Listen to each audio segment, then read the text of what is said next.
તે સાંજે મુંબઈમાં એક અલગ વાતાવરણ હતું. બહારથી આવતો અરબી સમુદ્રની લહેરોનો મંદ અવાજ અને વરલીની એક પોસ્ટ સોસાયટીના 26મા માળે આવેલા એ આલિશાન ફ્લેટમાં પ્રસરેલી એક ભયંકર અને જીવલેણ શાંતિ. અનિકેત કાળે, જેની ઉંમર માત્ર 32 વર્ષની હતી, એક ભયાનક કાર અકસ્માતમાં તે મૃત્યુ પામ્યો હતો. આજે તેને બરાબર 12 દિવસ પૂરા થયા હતા. ઘરમાં 12માની વિધિ હમણાં જ પૂરી થઈ હતી. સગા સંબંધીઓ, મિત્ર અને સોસાયટીના લોકો આશ્વાસન આપીને એક એક કરીને પોતપોતાના ઘરે પરત ફર્યા હતા. પણ કરોડોના આ આલિશાન ફ્લેટમાં હવે જે બાકી બચ્યું હતું તે હતું અથાહ દુઃખ અને એક વિચિત્ર સ્વાર્થી રાજકારણની આહટ. હોલના એક ખૂણામાં મોંઘા ઇટાલિયન લેધર સોફા પર માધવરાવ કાળે સુન્ન થઈને બેઠા હતા. કોંકણના ગુહાગરનો આ ખમીરવંતો પણ અત્યંત સાદો માણસ, હંમેશની જેમ સફેદ જબ્બો, સફેદ પાયજામો અને માથા પરની સફેદ ટોપી આજે ઘૂંટણ પર વિસામે હતી.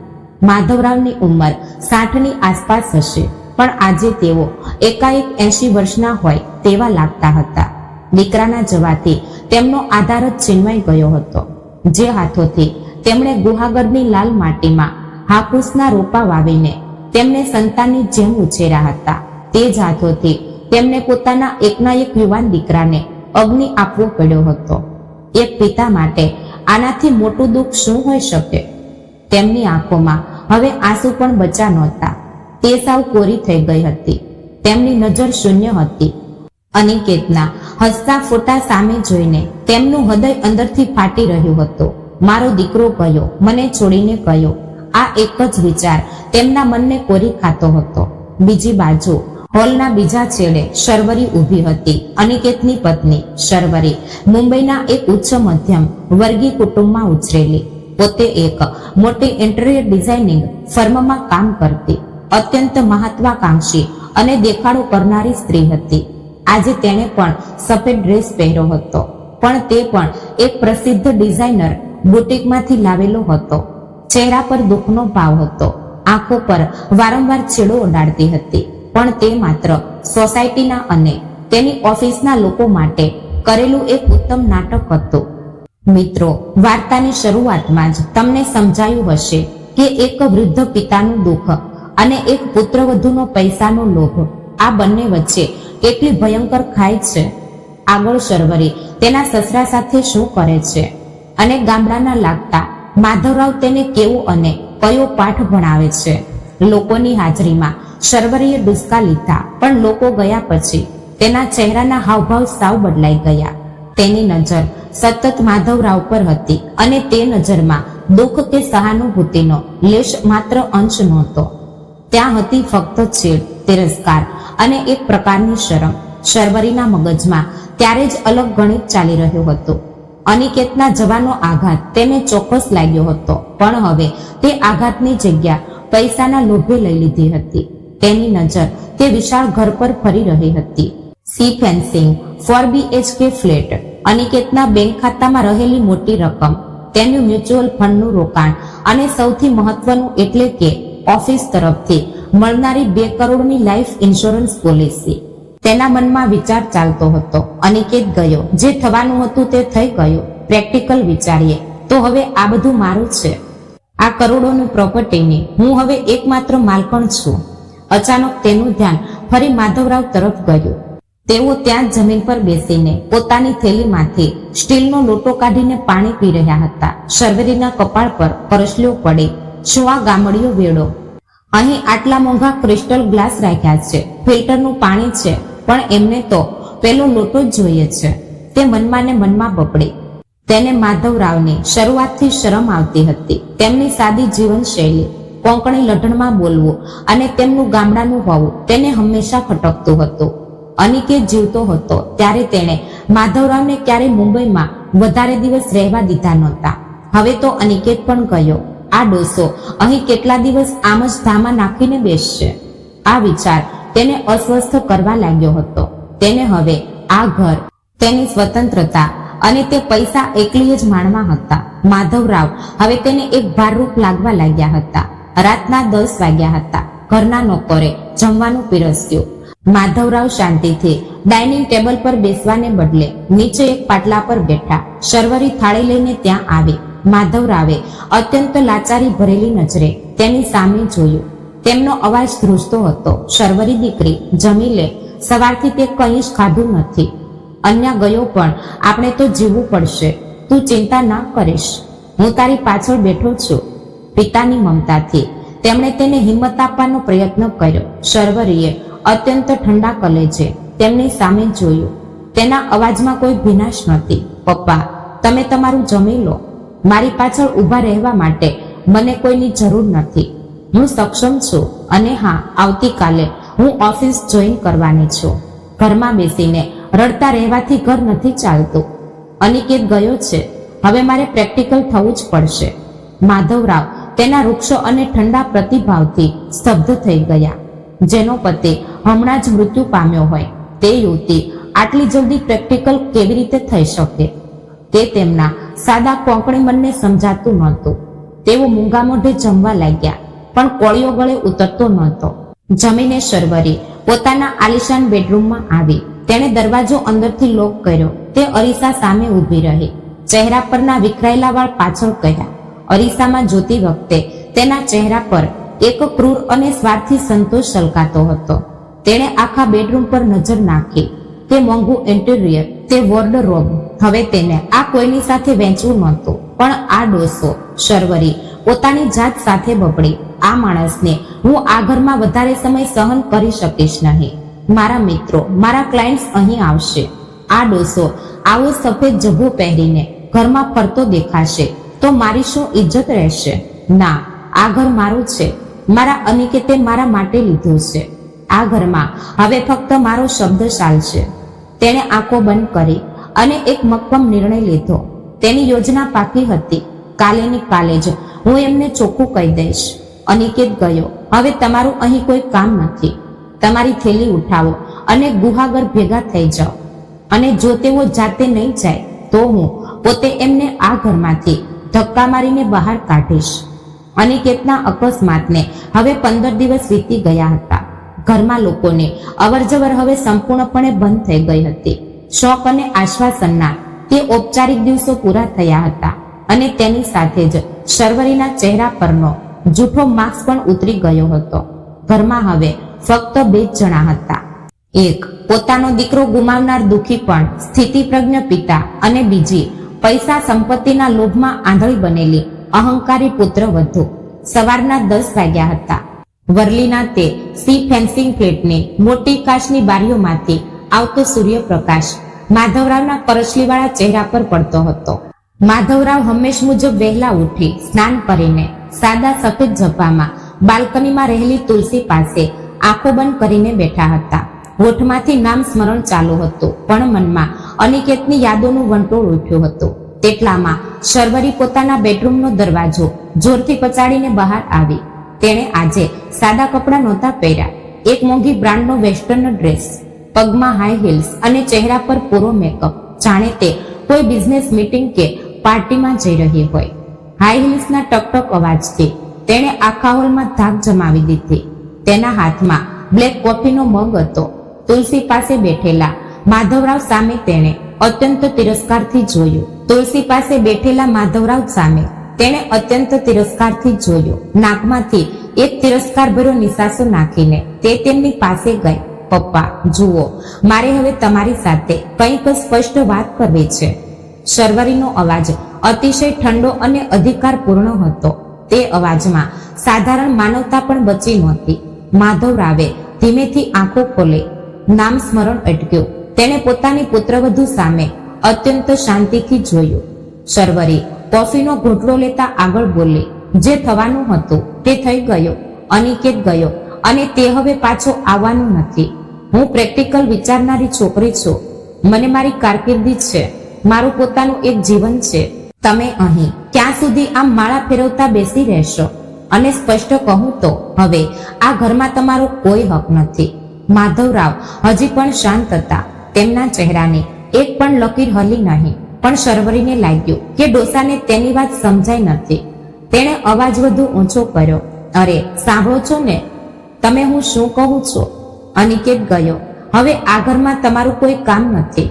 તમે અહીંથી કોંકણ તમારા ગામે પાછા જાઓ. ત્યાં ગુહાગરમાં તમારી પેલી જૂની વાડી અને પેલું જર્જરિત ઘર છે ને, ત્યાં જઈને રહો. અહીં મુંબઈની આ હાઈ ક્લાસ સોસાયટીમાં તમારી આવી સાદી ગામઠી રહેણી કહેણી મને શોભતી નથી. મારા ક્લાયન્ટ્સ, મારા મિત્રો અહીં આવે છે. આ ઘર અનિકેતે મારા માટે લીધું હતું, મારી સગવડ માટે. આ કરોડોની પ્રોપર્ટી પર હવે ફક્ત મારો અધિકાર છે. જો તમારે ગામે ન જવું હોય તો હું પુણે કે મુંબઈ બહાર કોઈ સારો વૃદ્ધાશ્રમ શોધું છું. ત્યાં તમને રાખીશ. તેના જે કોઈ મહિનાના પૈસા હશે તે હું આપીશ. પણ આ ઘરમાં હવે તમે જોઈતા નથી. શર્વરીના શબ્દો કોઈ ઝેરી બાણની જેમ સીધા હૃદય પર વાર કરી રહ્યા હતા. પોતાના વહાલ સોયા દીકરાના નિધનનું દુઃખ હજી તાજું હોય અને ત્યારે પુત્રવધુ દ્વારા કરવામાં આવતો આવો વ્યવહાર કોઈ પણ સામાન્ય માણસને તોડી નાખે તેવો હતો. પણ માધવરાવ સામાન્ય નહોતા. કોંકણની લાલ માટીમાં તોફાનો અને વરસાદ સામે લડીને ઊભા રહેલા તે એક ખમીરવંત વ્યક્તિ હતા. માધવરાવે તેના આ અપમાનજનક શબ્દો પર કોઈ પ્રતિક્રિયા આપી નહીં. તેમણે ન તો રાડા રોડ કરી, ન તેને વળતો જવાબ આપ્યો. તેમના ચહેરા પર એક ભયાનક શાંતિ છવાઈ ગઈ હતી, જાણે કોઈ મહાભયંકર વાવાઝોડા પહેલાની શાંતિ. તેમણે ફક્ત એક ઊંડો શ્વાસ લીધો, તુલસીને હાથ જોડ્યા અને અત્યંત ધીમા ડગલે પોતાના રૂમ તરફ ચાલવા લાગ્યા. તેમની તે શાંતિ જોઈને શર્વરીનો અહંકાર વધુ પોષાયો. ડોસો ડરી ગયો, કંઈ બોલી ના શક્યો. છેવટે તો ગામડીઓ જ છે ને, મારા જેવી ભણેલી ગણેલી અને સ્માર્ટ છોકરી સામે શું ટકવાનો, એવો વિચાર કરી તે વિજયના ઉન્માદમાં હસી. રૂમમાં જઈને માધવરાવે પલંગ નીચેથી પોતાની પેલી જૂની જાડી કાપડની થેલી બહાર કાઢી. તેમાં પોતાના 2-4 સફેદ જબ્બા અને ધોતિયા તેઓ અત્યંત શાંતિથી ઘડી વાળીને મૂકવા લાગ્યા. તેમનું શરીર દુખતું હતું, પણ તેમની દરેક હિલચાલમાં મક્કમતા હતી. બીજી બાજુ શર્વરી હોલમાંથી જ પોતાની બહેનપણી રિયાને ફોન કરી રહી હતી. તેનો અવાજ આનંદથી ચલકાતો હતો. હાય રિયા, અરે ફાઇનલી, હા ફાઇનલી પેલો અવરોધ દૂર થાય છે. હા, પેલો ડોસો અનિકેતના પપ્પા ગામે પાછા જાય છે. મેં એમને સ્પષ્ટ કહી દીધું કે મારું ઘર ખાલી કરો. અનિકેતના નામે આ જે કંઈ સી ફેન્સિંગ ફ્લેટ છે ને, તે હવે પૂરો મારા નામે થવાનો. અને હા, તેની ઓફિસની 2 કરોડની લાઈફ ઇન્સ્યોરન્સ પોલિસી પણ છે. હું કાલે જ વકીલને મળીને પેપર્સ રેડી કરું છું. હવે આ બધી પ્રોપર્ટીની હું એકમાત્ર માલિક પણ છું. શર્વરી ફોન પર મોટા અવાજે હસીને પોતાનો વિજય ઉજવી રહી હતી. તેને ખાતરી હતી કે તેણે અત્યંત હોશિયારીથી અનિકેતના બાપને ઘરની બહાર કાઢી મૂક્યા છે. પણ શર્વરીના આ અહંકારી વર્તને એક સુષુપ્ત જ્વાળા મૂકીને જગાડ્યો હતો. રૂમમાં સામાન ભરી રહેલા માધવરાવે થેલીની ચેઇન બંધ કરી. માધવરાવે પોતાની થેલી ભરીને રાખી હતી, પણ તેમણે શર્વરીને આપેલા સમય મુજબ હજી 2 દિવસ બાકી હતા.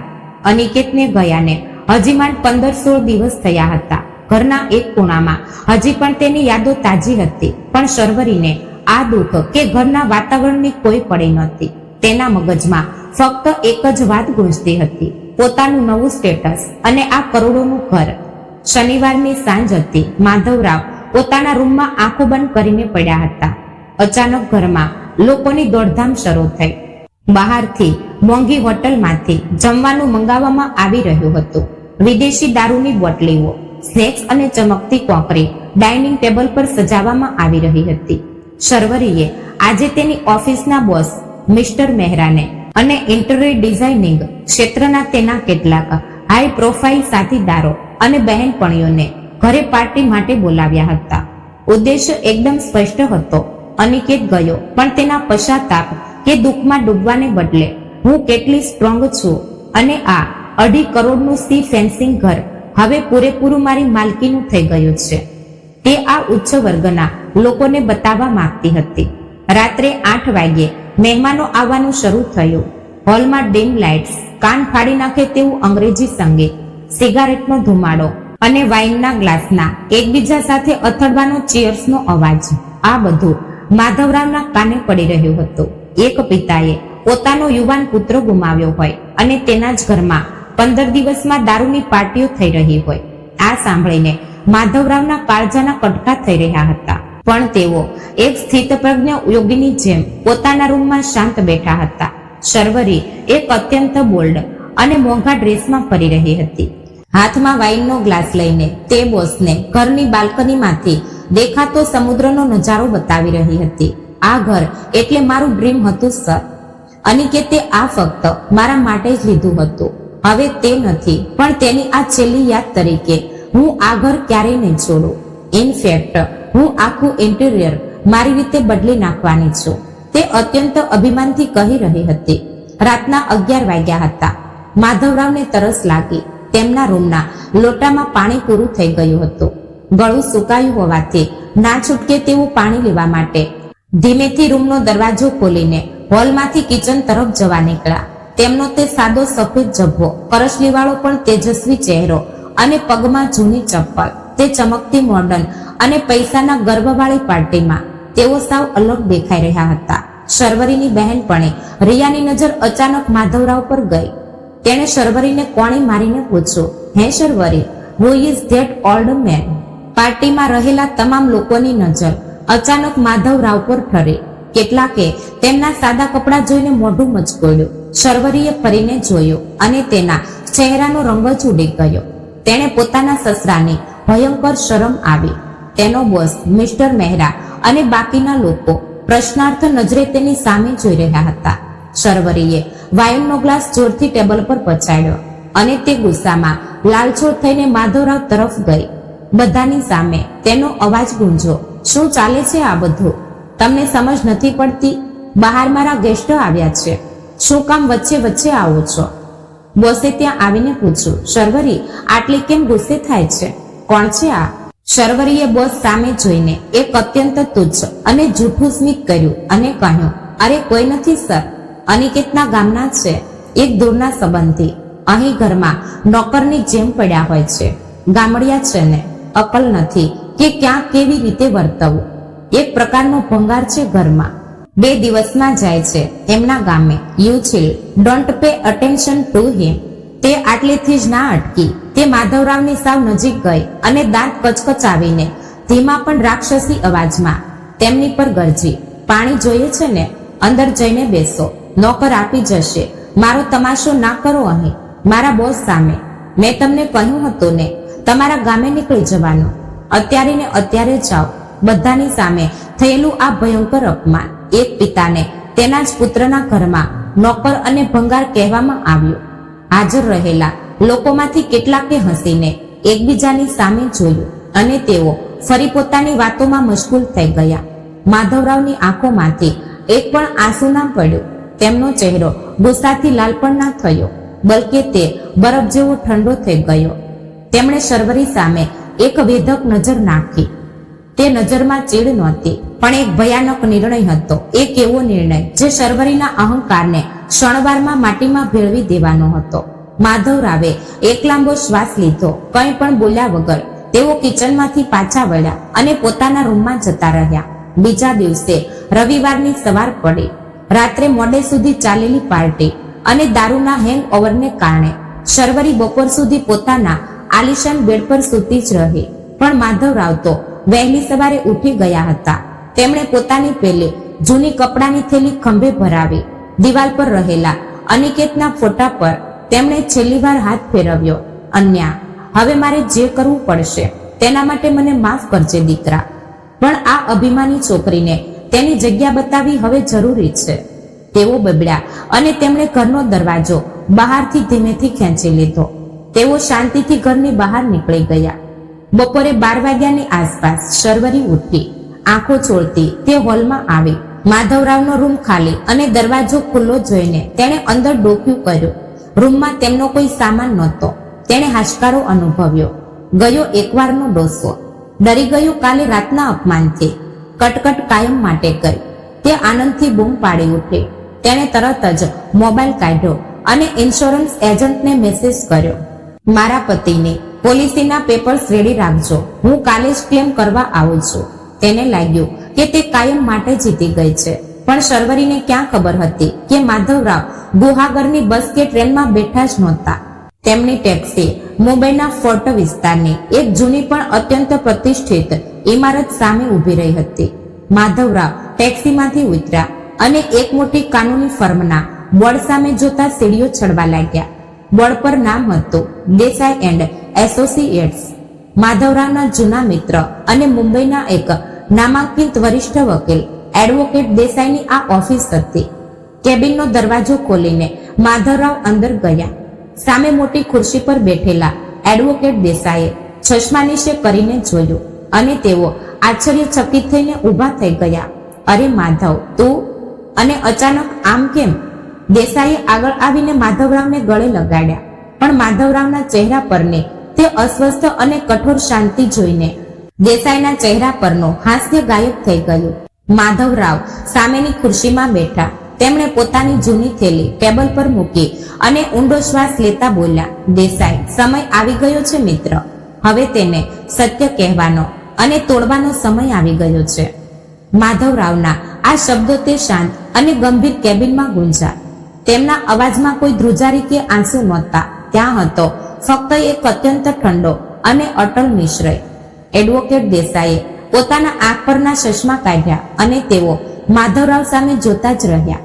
દેસાઈ મુંબઈ હાઈકોર્ટના એક પ્રતિષ્ઠિત વકીલ હતા અને માધવરાવના છેલ્લા 30 વર્ષથી મિત્ર તેમજ કાનૂની સલાહકાર હતા. માધવરાવના સાદા સફેદ જભા પાછળ છુપાયેલું એક વિશાળ આર્થિક સામ્રાજ્ય અને તેમની અસલી તાકાત દેસાઈને પૂરેપૂરી ખબર હતી. માધવ, શું થયું છે? અનિકેતને ગયાને હજી મહિનો પણ નથી થયો અને તું આટલો કઠોર નિર્ણય લે છે. શર્વરીએ કંઈ કર્યું છે? દેસાઈએ ચિંતાના સૂરે પૂછ્યું. માધવરાવે પોતાની તે જૂની કપડાની થેલી બાજુની ખુરશી પર મૂકી અને ઊંડો શ્વાસ લીધો. તેમણે દેસાઈને છેલ્લા 15 દિવસમાં જે કંઈ બન્યું તે અત્યંત શાંતિથી, કોઈ પણ મલોડ્રામા વગર જણાવ્યું. શર્વરીએ તેમને ઘરની બહાર નીકળી જવા માટે આપેલી ધમકી, તેમને ભાર અને ભંગાર સમજવા, પૈસા અને પ્રોપર્ટીની માલિકી પર તેમનો ચાલતો અહંકાર અને ગઈ રાત્રે પાર્ટીમાં બધાની સામે એક નોકર જેવું કરેલું વર્તન, આ બધું સાંભળતા જ દેસાઈનો ચહેરો ગુસ્સાથી લાલ થઈ ગયો. કેટલી મૂર્ખ છોકરી છે આ! દેસાઈએ ગુસ્સામાં ટેબલ પર મુક્કો મારતા કહ્યું. જે માણસના જોડે તે ઉછળે છે તે જ માણસને તે ઘરની બહાર કાઢવા નીકળે છે. તેને જરા પણ અંદાજ નથી માધવ કે તે કોની સાથે પંગો લઈ રહી છે. માધવરાવે શાંતિથી માથું હલાવ્યું. ના દેસાઈ, તેને ખરેખર કંઈ જ અંદાજ નથી. અનિકેતે તેને ક્યારેય કંઈ જણાવ્યું નથી અને મેં પણ ક્યારેય મારી સંપત્તિનો દેખાડો કર્યો નથી. તેને લાગે છે કે હું કોંકણમાં એક સાદો અભણ અને ગરીબ ખેડૂત છું. તેને લાગે છે કે વરલીનો તે 2.5 કરોડનો ફ્લેટ અનિકેતે તેના માટે લીધો છે. અનિકેતને નામે રહેલા ઇન્સ્યોરન્સના પૈસા પર તે હક જમાવીને બેઠી છે. ગઈકાલે તે તેના બોસને કહેતી હતી કે તે ઘર વેચીને પોતાનો બિઝનેસ શરૂ કરશે. અનિકેતના જવાનું દુઃખ તેને નથી. તેને ફક્ત તેના પૈસાની ઉતાવળ છે અને એટલે જ આજે મારે તેને તેની અસલી લાયકાત અને મારું સત્ય બતાવવું જરૂરી છે. દેસાઈએ એક ગંભીર સ્મિત કર્યું. તેમણે ઇન્ટરકોમ પરથી પોતાની સેક્રેટરીને અવાજ આપ્યો. મિસિસ ડિસોઝા, આપણા લોકર રૂમમાંથી કાળે એસ્ટેટ અને કાળે ફેમિલી ટ્રસ્ટની તે લાલ ફાઇલ લઈ આવો અને હા, પ્રોપર્ટી ડીડ્સ અને બેંક સ્ટેટમેન્ટની ઓરિજિનલ કોપીઝ પણ. થોડી જ વારમાં એક ભલી મોટી જાડી ફાઇલ દેસાઈના ટેબલ પર આવી. દેસાઈએ તે ફાઇલ ખોલી. તે ફાઇલમાંથી જે સત્ય હવે બહાર આવવાનું હતું તે શર્વરીનો બધો જ અહંકાર ક્ષણભરમાં ધૂળમાં મેળવી દેનારો હતો. દેસાઈ ફાઇલના કાગળો જોતા બોલ્યા, માધવ, આ છોકરીનો કોન્ફિડન્સ જોઈને મને હસવું આવે છે. તેને લાગે છે તે વરલીનો સી ફેન્સિંગ ફ્લેટ અનિકેતે લીધો છે. મૂર્ખ ક્યાંની! 10 વર્ષ પહેલા જ્યારે અનિકેતની નોકરી હજી શરૂ જ થઈ હતી ત્યારે તે એ ફ્લેટ લીધો હતો.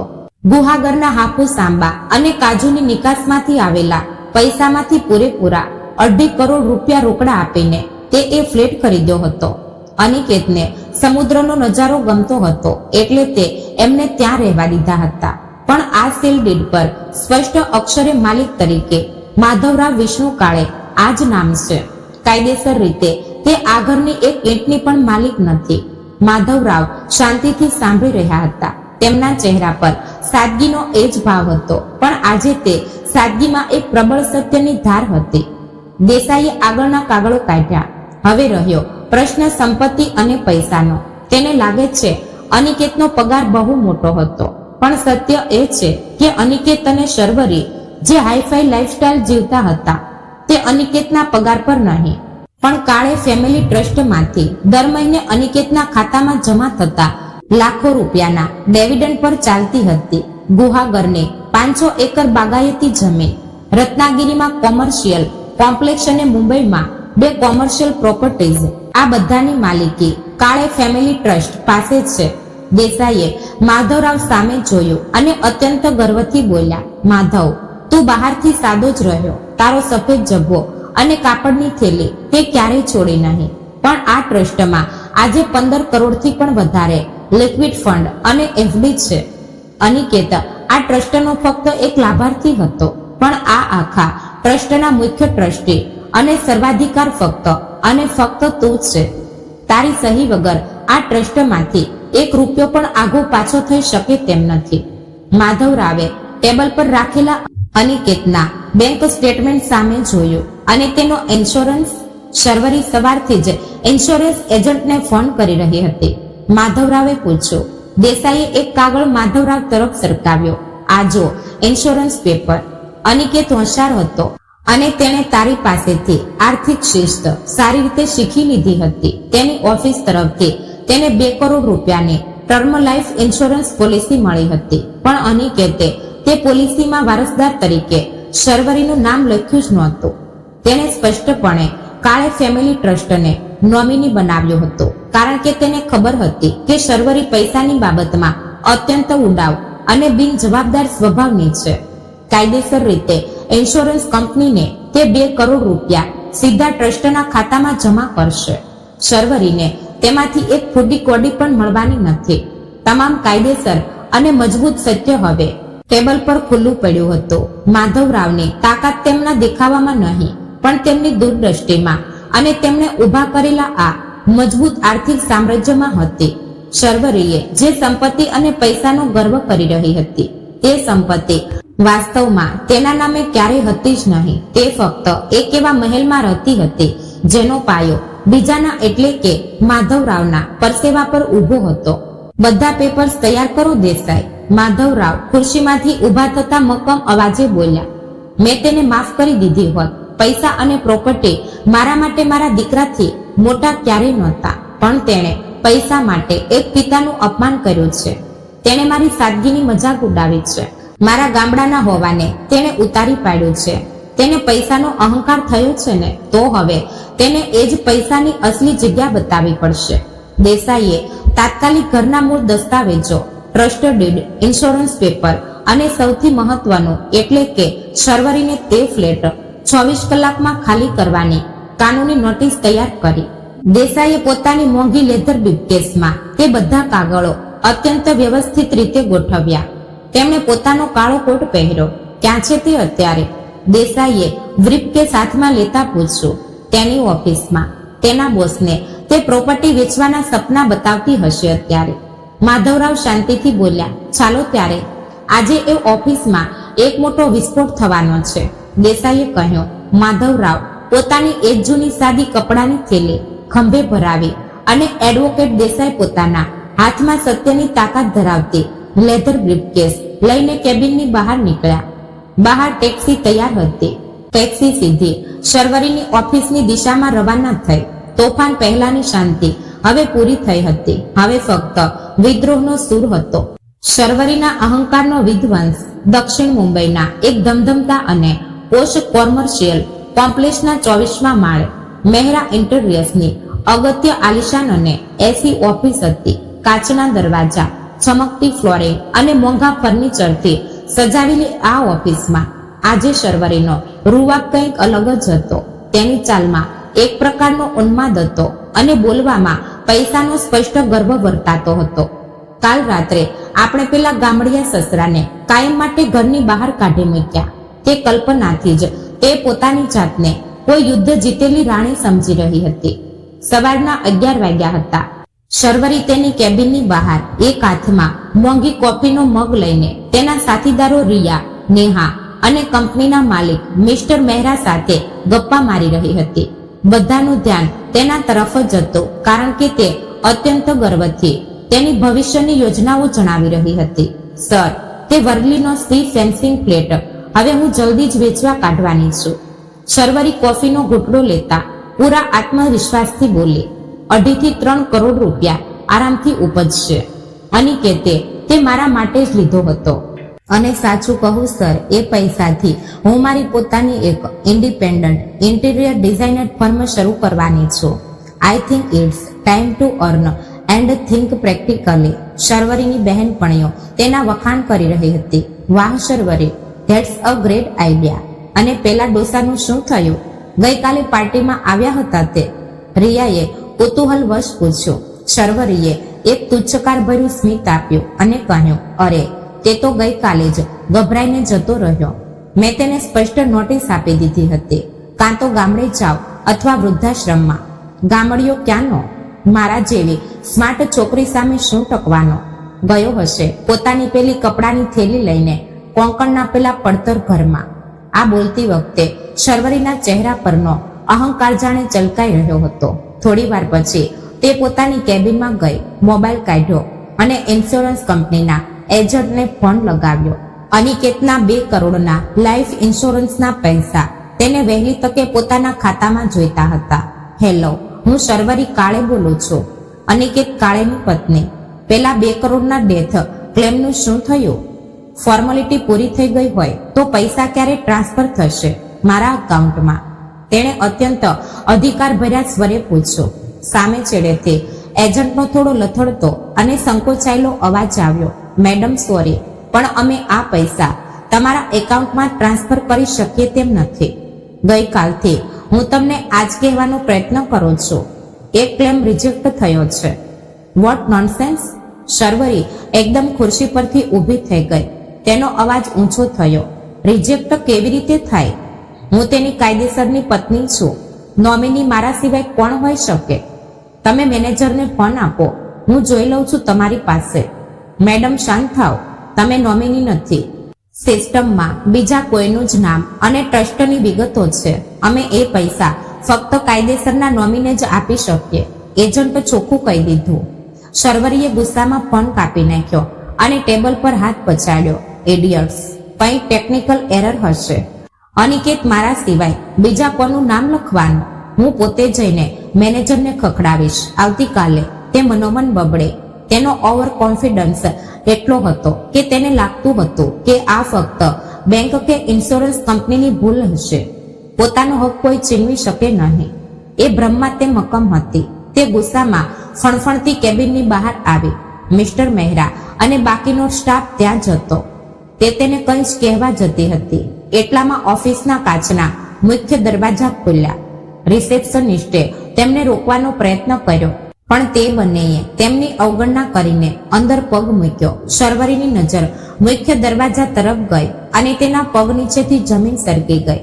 તેના પગની આગ મગજમાં પહોંચી ગઈ. ત્યાં ઊભા હતા માધવરાવ. શરીરે એ જ સાદો સફેદ જભ્ભો, સફેદ પાયજામો, માથે ટોપી, પગમાં જૂના ચપ્પલ અને ખભા પર પેલી જૂની કાપડની થેલી. પણ આજે તેમના ચહેરા પર ગઈકાલ જેવી લાચારી નહોતી, પણ એક અટલ શાંત અને ભેદક તેજ હતું. તેમની બાજુમાં કાળો કોટ, સફેદ શર્ટ અને હાથમાં એક મોંઘી લેધરની બ્રીફકેસ લઈને એડવોકેટ દેસાઈ એક અત્યંત રૂઆબદાર અને પ્રોફેશનલ અંદાજમાં ઊભા હતા. તે પોશ અને ઝગમગતી ઓફિસમાં માધવરાવનો એક ગામઠી અને સાદો વેશ એકદમ અલગ દેખાતો હતો. આખી ઓફિસમાં પિનડ્રોપ સાયલન્ટ, એકદમ શાંતિ છવાઈ ગઈ. બધાની નજરો તેમના તરફ વળે. શર્વરીનો ચહેરો ગુસ્સાથી લાલ થઈ ગયો હતો. આ ડોસો અહીં શું કરે છે? આને તો મેં ગઈકાલે જ હાંકી કાઢ્યો હતો ને.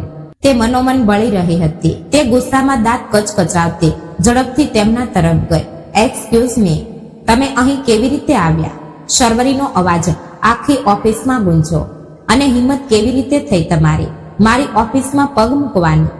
મેં તમને ગઈકાલે જ કહ્યું હતું ને કે ચૂપચાપ ગામડે નીકળી જાઓ.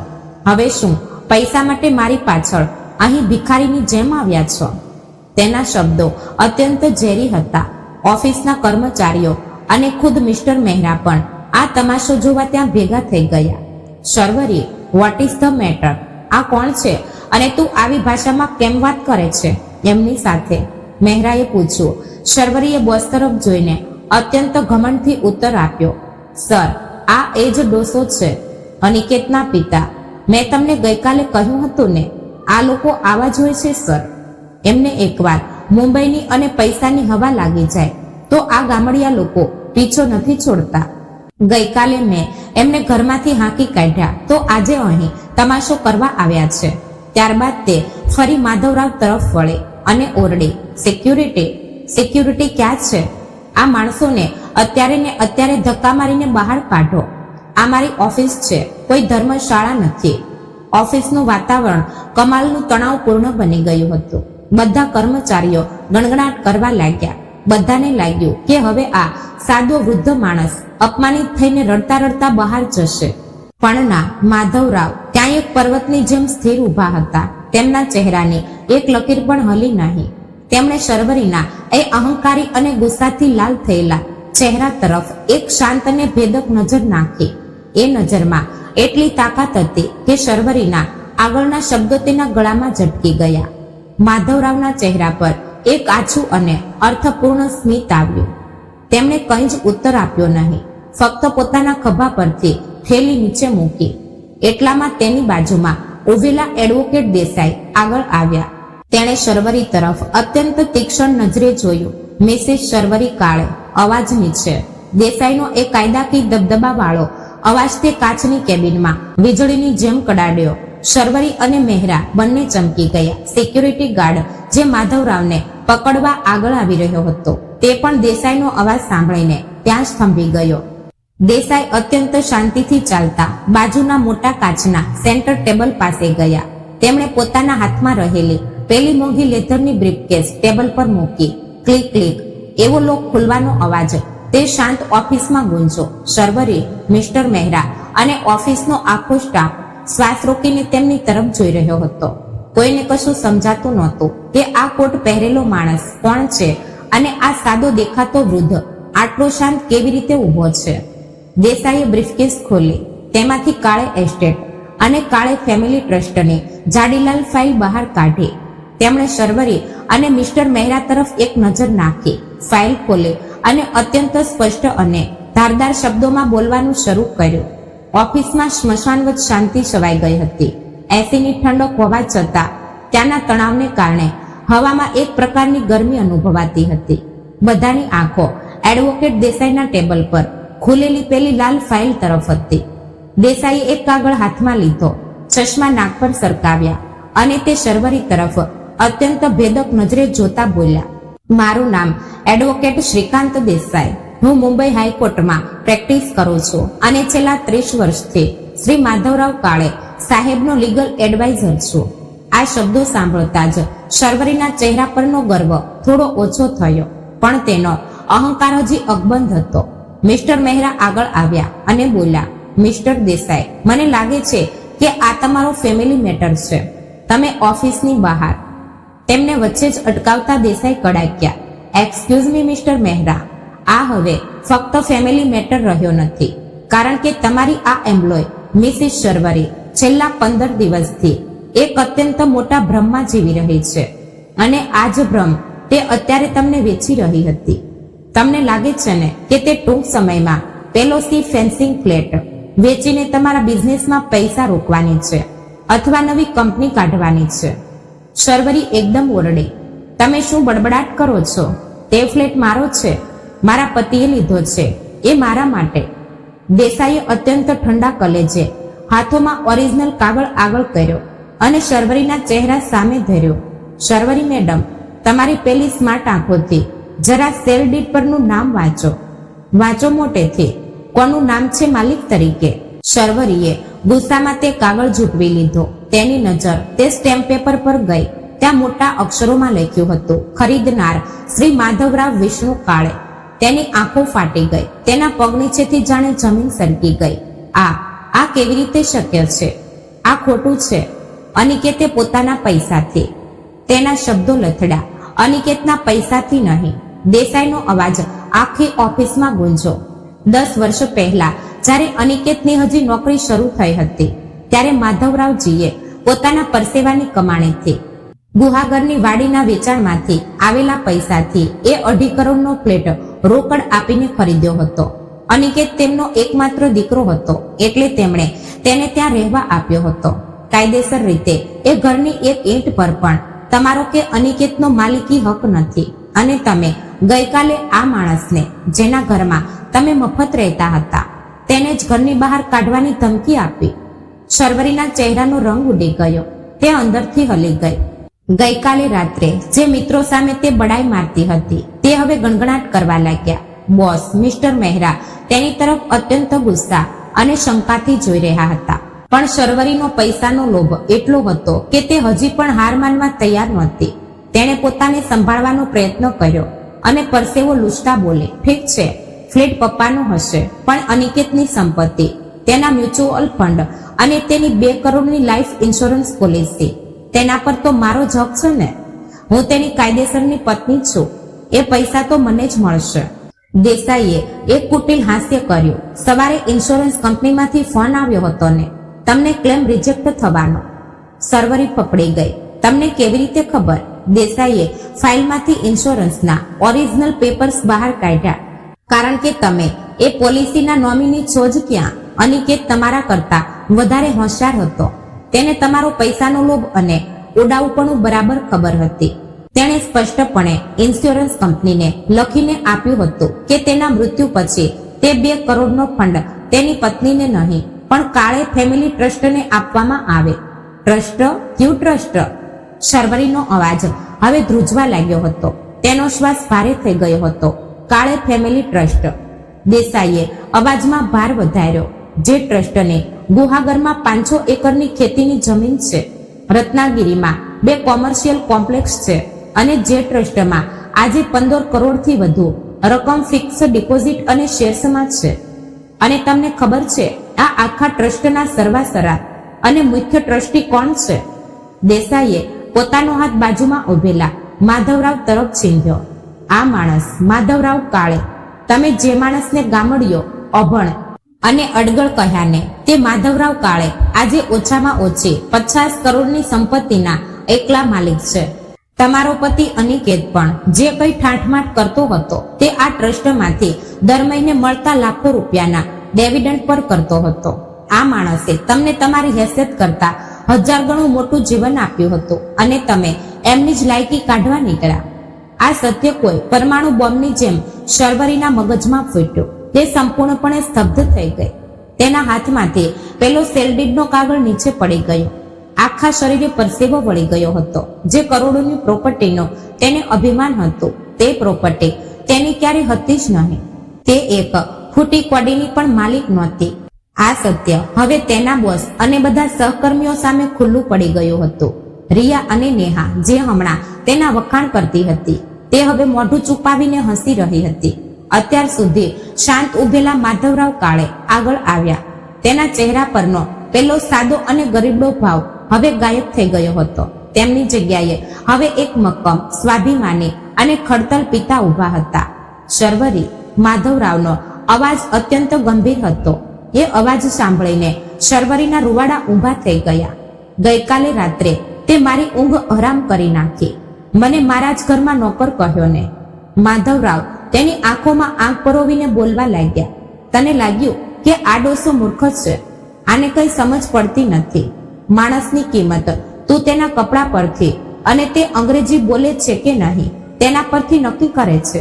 પણ દીકરી, મારો આ સફેદ જબ્બો તારા લાખો રૂપિયાના કપડા કરતા ઘણો સ્વચ્છ અને ઈમાનદાર છે. શર્વરીની માન હવે નીચે ઝૂકી ગઈ હતી. તેનામાં માધવરાવની આંખોમાં જોવાની હિંમત નહોતી. મારો અન્યાય ગયો. માધવરાવનો અવાજ ભીનો થયો, પણ તરત જ તેમણે પોતાને સંભાળ્યા અને અવાજમાં ધાર વધારી. મારો અન્યાય ગયો. તેનું દુઃખ તને એક દિવસ માટે પણ ન થયું. તને ઉતાવળ હતી તેના પૈસાની, આ ઘરની, અનિકેતની ચિંતા હજી શાંત પણ નહોતી થઈ, અને તું મને મારા જ ઘરમાંથી કાઢી મૂકવાની વાત કરતી હતી. વૃદ્ધાશ્રમમાં નાખવાની ધમકી આપતી હતી. માધવરાવે ખિસ્સામાંથી એક કાગળ કાઢ્યો અને તે સીધો શર્વરીના મોઢા પર ફેંક્યો. કાગળ જમીન પર પડ્યો. આ લીગલ નોટિસ છે. માધવરાવ બધાની સામે ગરજા. મારે મારા ઘરમાં તને એક સેકન્ડ માટે પણ રાખવી નથી. ગઈકાલે સાંજ સુધીમાં મારો ફ્લેટ ખાલી કર. તારો જે કંઈ સામાન હોય તે ઉઠાવ અને ચાલતી થા. પૈસાનો બહુ ગર્વ હતો ને તને, પૈસાનો અહંકાર હતો ને. હવે જો એ જ પૈસા આજે તને તારી લાયકી અને તારી જગ્યા બતાવે છે. તારો એક ખોટો મોહરો આજે બધાની સામે ફાટી ગયો છે. શર્વરી હવે પૂરી રીતે ભાંગી પડી હતી. તેના હાથ પગ ધ્રુજતા હતા. તેના બોસ મિસ્ટર મહેરા પ્રચંડ ગુસ્સે થયા હતા. વોટ અ શેમ શર્વરી, મહેરાએ ગુસ્સામાં કહ્યું. તે મારી સાથે જૂઠું બોલીને મારી પાસે ઇન્વેસ્ટમેન્ટ લેવાનું વિચાર્યું હતું. જે છોકરીએ પોતાના સસરા સાથે આવું વર્તન કર્યું તે કંપની સાથે શું વફાદાર રહેવાની? You are suspend. અત્યારે ને અત્યારે ઓફિસમાંથી બહાર નીકળ. શર્વરી પર જાણે આગ તૂટી પડ્યો. એક ક્ષણમાં તેનું ઘર ગયું, પૈસા ગયા, અહંકાર ધૂળમાં મળી ગયો અને હવે નોકરી પણ ગઈ. જે પૈસા અને હોશિયારોનું તેને ગર્વ હતું તે ગર્વે જ આજે તેને રસ્તા પર લાવીને ઊભી કરી દીધી હતી. તે રડતા રડતા નીચે બેસી પડી. માધવ રાવે તેની તરફ અત્યંત તિરસ્કારથી જોયું. પોતાની પેલી જૂની કપડાની થેલી ખભા પર નાખી અને દેસાઈ સાથે રૂઆબમાં ઓફિસની બહાર નીકળી ગયા. શર્વરી ફક્ત મોઢું છુપાવીને હિપકા ભરતી જમીન પર બેસી રહી. તેના અહંકારની રાખ થઈ ગઈ હતી. ઓફિસનો એ પ્રસંગ શર્વરીના જીવનની સૌથી કાળી રાત સાબિત થયો. 10 મિનિટમાં જ તેના પગ નીચેની જમીન જ નહીં પણ તેનું આખું અસ્તિત્વ મૂળમાંથી ઉપડી ગયું હતું. મહેરા ઇન્ટિરિયર્સની એ છળકતી કેબિનમાં ગઈકાલ સુધી રાણીની જેમ ફરતી શર્વરી આજે એક ગુનેગારની જેમ ઊભી હતી. મિસ્ટર મહેરાનો ગુસ્સો શાંત થયો નહોતો. Sharvari, get out of my office right now. તે ચિલ્લાયા. જે છોકરીને પોતાના પતિના મૃત્યુનું સાદું દુઃખ નથી, જે છોકરી એક સાદા અને વૃદ્ધ સસરાને રસ્તા પર લાવવા નીકળી હતી, તેના પર હું મારા બિઝનેસ માટે કેવી રીતે વિશ્વાસ કરી શકું? Your career is over here. શર્વરીએ રડતા રડતા આજુબાજુ જોયું. ગઈકાલે રાત્રે તેની પાર્ટીમાં તેના પૈસા પર વાઇનના ગ્લાસ ઉડાવનારી તેની કહેવાતી બહેનપણીઓ રિયા અને નેહા ત્યાં જ ઊભી હતી. શર્વરીએ લાચાર નજરે રિયા સામે જોયું. રિયા, પ્લીઝ મિસ્ટર મહેરાને સમજાવને. મારી નોકરી જશે, હું ક્યાં જઈશ? શર્વરી આજીજી કરવા લાગી. પણ પૈસાની આસપાસ ફરતા સંબંધો પૈસાની સાથે જ પૂરા થાય છે. એ કર્મનો પહેલો ફટકો તેને ત્યાં જ પડ્યો. રિયાએ મોઢું ફેરવી લીધું અને અત્યંત ઠંડા અવાજે કહ્યું, સોરી શર્વરી, તે ફ્રોડ કર્યો છે. મને મારી નોકરીની ચિંતા છે. હું તને આમાં કોઈ મદદ કરી શકું તેમ નથી. નેહાએ પણ તેની તરફ પીઠ ફેરવી લીધી. ગઈકાલ સુધી હાઈ ક્લાસ ગણાતી શર્વરીને આજે કોઈ ઓળખવા પણ તૈયાર નહોતું. સિક્યુરિટી ગાર્ડે તેને તેની પર્સ અને મોબાઈલ આપી ઓફિસના મુખ્ય દરવાજાની બહાર કાઢી મૂકી. શર્વરી લિફ્ટ પાસે એકલી ઊભી હતી. તેના હાથમાં માધવ રાવે ફેંકેલી પેલી 24 કલાકમાં ઘર ખાલી કરવાની નોટિસ હતી. નોટિસનો એક કાગળ તેના ધ્રુજતા હાથમાં ફફડી રહ્યો હતો. તે ટેક્સી કરીને વર્લીના પેલા સી ફેન્સી ફ્લેટ પર આવી. જે ઘરમાં પગ મૂકતી વખતે તેને ગઈકાલ સુધી ગર્વ અને પૈસાનો નશો ચડતો હતો, એ જ ઘરમાં આજે પગ મૂકતા તેના પગ થરથરતા હતા. તેણે દરવાજો ખોલ્યો અને અંદર આવી. ઘરમાં ભયંકર શાંતિ હતી. હોલના પેલા મોંઘા ક્રિસ્ટલ ઝુમ્મર, પેલો ઇટાલિયન સોફા, દિવાલ પર મોડર્ન પેઇન્ટિંગ્સ, આ બધું હવે તેને એક ભયાનક સપના જેવું લાગતું હતું. જે ઇન્ટિરિયરને તે જીવની જેમ પ્રેમ કરતી હતી તે હવે તેને જાણે ખાવા દોડતું હતું. ગઈકાલે આ જ હોલમાં તેણે માધવરાવનું અપમાન કર્યું હતું. તેને ભંગાર અને નોકર કહ્યા હતા. શર્વરી સોફા પર ફસડાઈ પડી. તેના મગજમાં વિચારોનું વંટોળ ચાલતું હતું. કર્મનો સિદ્ધાંત કેટલો ભયાનક અને સચોટ હોય છે તેની પ્રતીતિ તેને હવે થઈ રહી હતી. શું મળ્યું મને આ અહંકારમાંથી? તે પોતાની જાતે જ રડતા રડતા બોલવા લાગી. અનિકેત ગયા પછી હું તેની યાદમાં રડી નહીં, કારણ કે મને પૈસાનો લોભ હતો.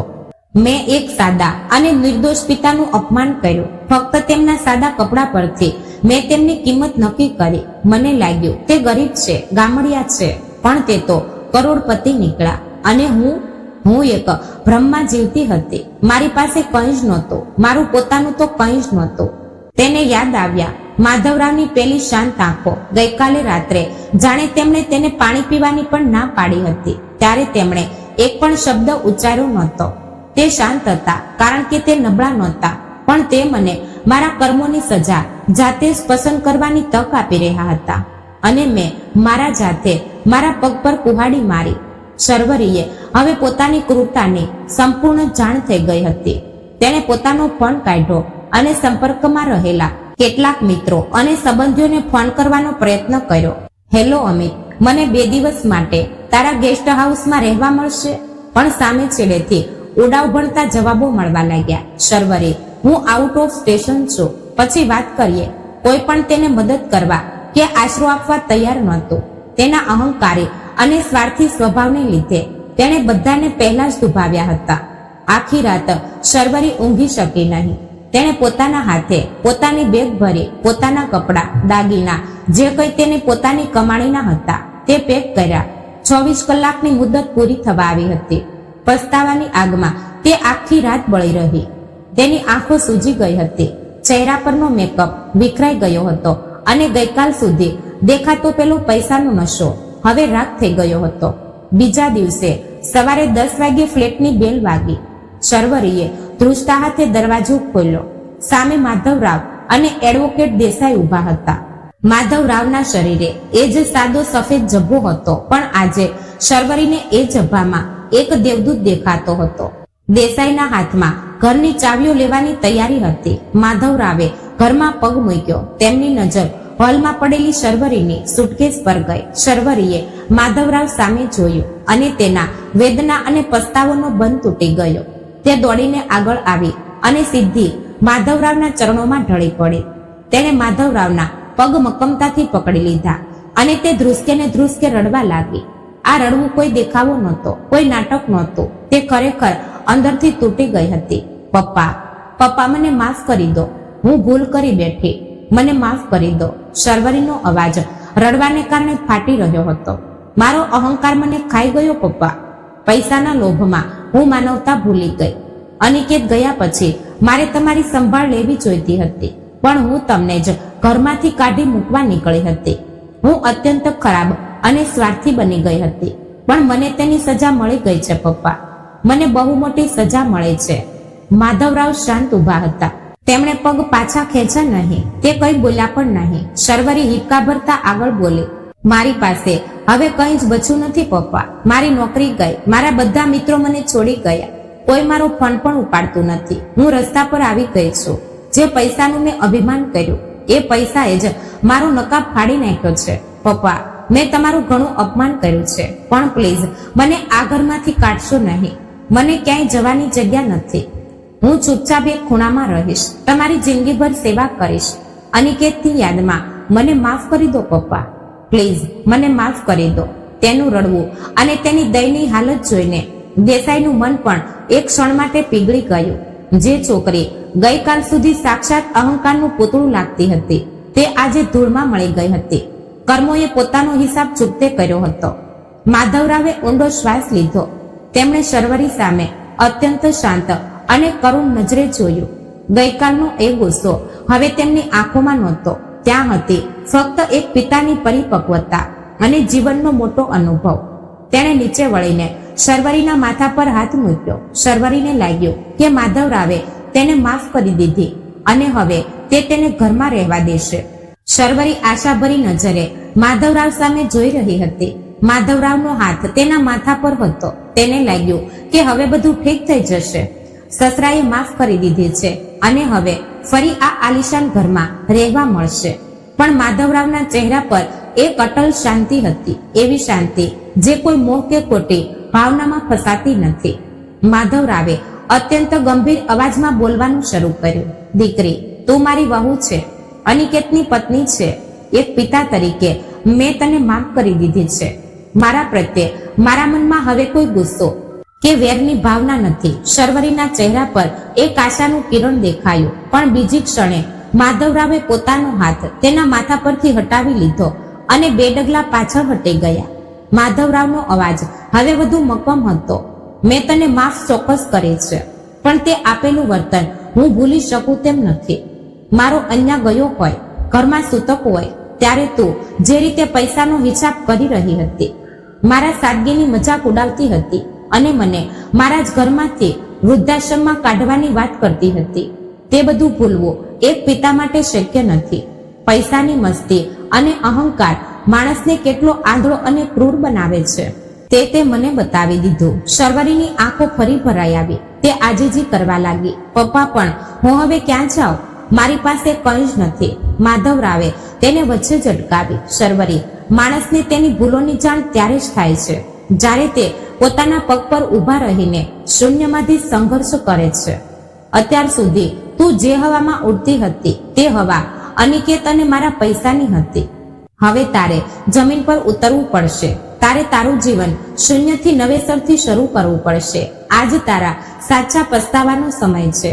હું તને આ ઘરમાં કે મારી સંપત્તિના આશરે રાખી શકું નહીં. તારે તારો રસ્તો જાતે શોધવો પડશે. આ શબ્દો સાંભળીને શર્વરી નિશબ્દ થઈ ગઈ. તેને સમજાઈ ગયું હતું કે હવે કોઈ પણ માફી કે રડવું માધવરાવનો નિર્ણય બદલી શકશે નહીં. તેમણે આપેલો આ પાઠ કઠોર હતો પણ જીવન માટે અત્યંત જરૂરી હતો.